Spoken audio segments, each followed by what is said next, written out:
Today was our trip to Versailles. Some people might choose a tour bus or drive, but we decided to use the metro. Once we arrived at the Versailles train station, we took the short walk directly to the palace. We made it to the gates by about 8:45, which was in time for the 9 o'clock opening.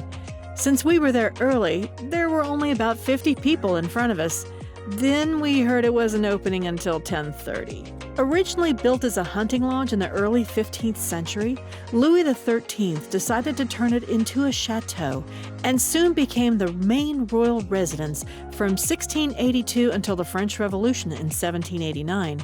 Many significant historical events happened here, including the signing of the Treaty of Versailles, which ended World War I. The line grew significantly over the next hour, and huzzah, they decided to open at 10:10. Yay! We all scampered up the hill to the entrance like a bunch of Black Friday shoppers.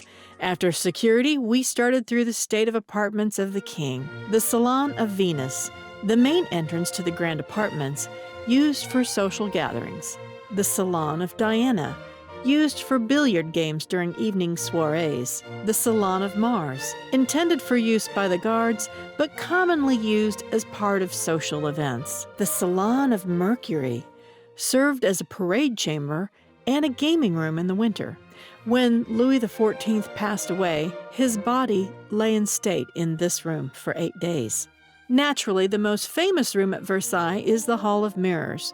It took 11 years to complete in 1689. It was used to welcome foreign ambassadors and large events, such as formal and masked balls. Much of the original silver furniture was melted down to cover the expenses for war.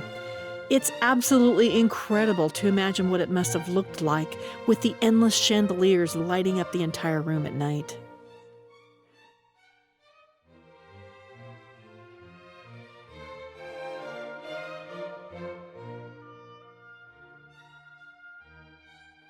The rooms after the Hall of Mirrors included the council study, where the king would preside over meetings with his counselors and receive oaths of loyalty. The king's bedroom, created in 1701, where Louis XIV lived until his death in 1715. Above the bed is the allegory of France watching over the sleeping king. On the opposite wall is a terrace facing east, appropriate for the Sun King to welcome each morning. The bullseye room, where courtiers would wait before being admitted to the king's bedroom. The arcade, looking down on the Queen's staircase, where I understand is where the rioters came storming up during the French Revolution in October 1789. The Queen's apartments were evidently under renovation, but we did get a peek into the chapel. We discovered Louis XV's daughter's apartments and toured a few of them. Mesdames de France, as the 6 daughters of Louis XV were known, lived here from 1752. Only 2 of them, Adelaide and Victoire, remained until the Revolution, since neither princess married and both lived to an old age.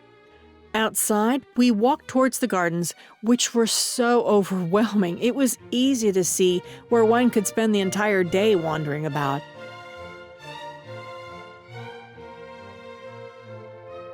After spending some time gazing out at the gorgeous landscaping, we decided to take our leave and find a place for lunch.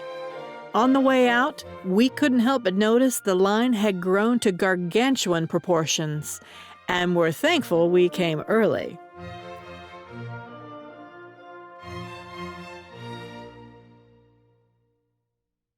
Walking back to the train station, we let serendipity pick for us, and we took a turn up a random street. We found La Maison de Mana restaurant, which served Brazilian food, which was amazing.